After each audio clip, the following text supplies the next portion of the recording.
I remember seeing her get physically and verbally abused as she tried to protect us, and that as a kid you wanted to do something more, but you couldn't. He was my hero, and I talked to him about crushes I had with girls or any drama I had at school. I trusted him, and I learned that he eventually broke that trust. The abuse I witnessed my mother experiencing was both physical and verbal. It took a toll on her. He'd control her physically. He'd make sure that she stayed in the household, didn't let her go out with friends, didn't let her live her life. She didn't even earn money until they had split.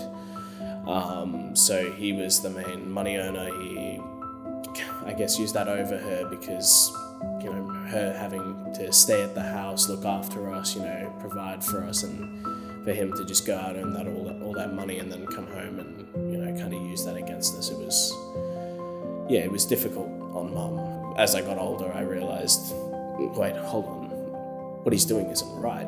And it actually took my older sister, her courage led us to safety. She had the strength. One day she went to school and she was distraught, but she talked to the principal about how our father was abusive, and the principal immediately contacted Mum, I believe, and the police as well, and that saved us. I remember it very vaguely, but I do remember, the part I remember vividly is leaving school and Mum telling us, come on, we've got to go home, pack our stuff, we're going to a motel, your dad's been arrested. I still struggle with the thought of whether I'll be like my dad.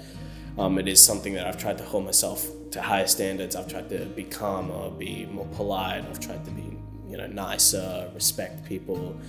So that's a fear personally that I've had.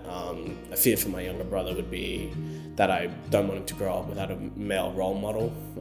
I really wanted to kind of mentor him, whether it be martial arts or something else different. I wanted him to have that kind of strong foundation where it's not built off grief and pain.